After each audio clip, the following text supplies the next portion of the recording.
What's going on, everybody? It's Tyler here, and in today's video we're going to be demonstrating how to create promises and understanding a little bit about the JavaScript event loop. So let's get started. There's a timestamp in the video description as well as right now on screen to allow you to skip ahead if you already know some parts or just want to find out how to create a promise. So first, let's dive into why do we need promises and what is it going to do for me? Why is a promise vital to know in JavaScript? And why do I want to implement it in my code? So let's get started. Here I have two functions, getData and getData2. They both return, let's just say, a user from a database.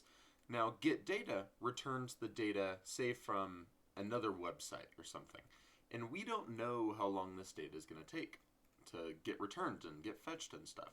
Let's say it takes around 2.5 seconds. And this getData2 function is going to just return the data. So when we run this code, you'll notice that we get undefined and the data from data2. Now the data from data2 makes sense. We're just instantly returning it the second we call this function. The data from data1, though, is undefined. And this is because we are calling an asynchronous function inside of our code, and we're not waiting for it to be finished. So what this means is that we're calling a function, but we're basically console.logging the data before the function returns it, which obviously is a big no-no. And this is bringing us into the first point with promises and asynchronous programming in JavaScript. With web programming, you don't know how long data is going to take to come back. So promises are how we counteract that. We can wait until the data is done. Now, let me show you actually how to go about making that. So let's say we want to use we want to create a function that's very similar to this getData function right here. I'm going to call it function getData promise. So we're using a promise in this function. And the first thing we're going to do is, instead of returning this data, because again, we're going to act like this function actually does some stuff other than just return data. Like say it goes to a database, gets the data, whatever. We are going to return a new promise. And we use capital P here for promise. We're going to pass in a parentheses, and promises take in two parameters, resolve, and reject.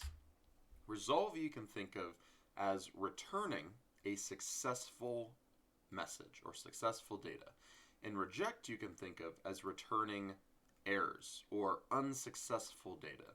They both return stuff, but they're both used for different purposes.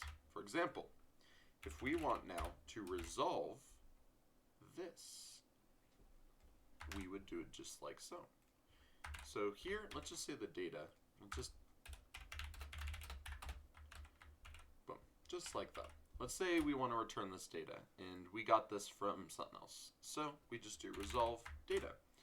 And then when we actually call this function, getData promise, we can do .then.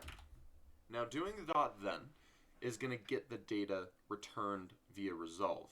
It won't get the data returned via reject. And then we just can pass in data, and we can call this whatever we want. We can call it D, data, whatever. I'm going to call it D just to show you that it doesn't have to be named data. And now I'm just going to console.log D.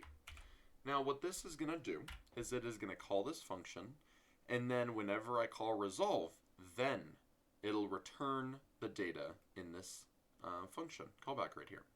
Now if we run this node min, we get the data that we expect. And the cool thing about this is now I can add that set timeout as we had before. Let's say for 2 seconds.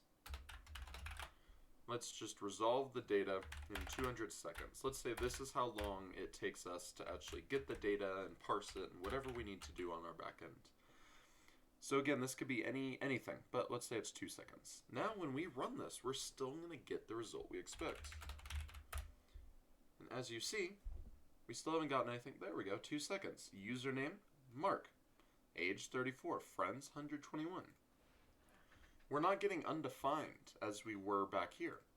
And let's just say that randomly, the data will fail. Math, let's just say math.random, let's just call it chance. Chance of failure is equal to math.random. And then let's say if chance of failure is greater, and we'll times it by 10, is greater than 5, we'll reject, and we'll say there was an error with this request.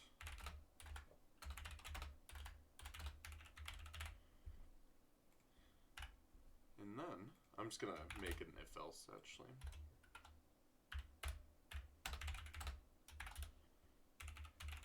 If the chance of failure, let's say, is greater than, let's just say 8, then we'll resolve the data.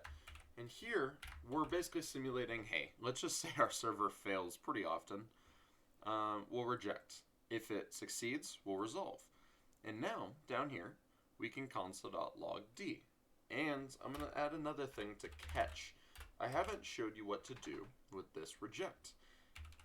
And that is what we do with .catch. So if .then, again, is the successful call or return, then .catch is the return that gives an error message.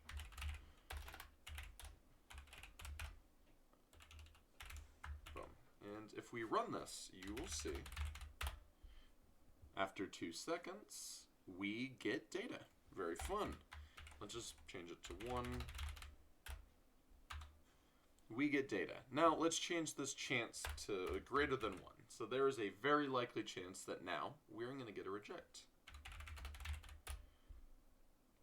There was an error with this request is what we got. And as you can see, we can systematically, or obviously if we didn't, obviously we're acting as if this is a real scenario. This is a database call. But here we can get the data not only when we need it, but we can also access any errors that the, say the library or the function you want to create has access to. And this is really useful in some cases, say websites like Axios. And this is a real-world example. There are 18.2 million weekly downloads with this library. And what this library allows you to do is make GET requests. So, say you make a request to Axios.get, and you're going to /users. You pass in some parameters. What you see is the same thing we were coding in earlier. .then. This is going to give you, they are basically just resolving here. When they do .then, they're basically in their code resolving the response. And then in .catch, they are basically just rejecting a response.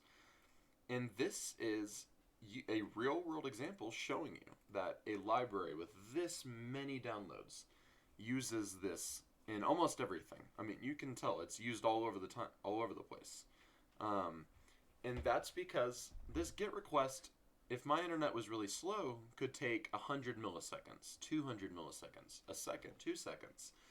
And without that certainty, we need some way to just wait. So we call this and we wait until we either get a response that's successful, aka .then is a successful response, or .catch, which is a response that failed.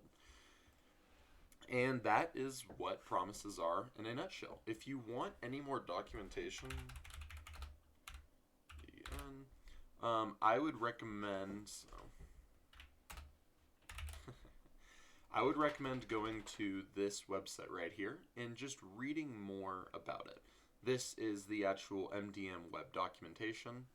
And this has some very, very, very good documentation, kind of showing the similar thing to what I was showing.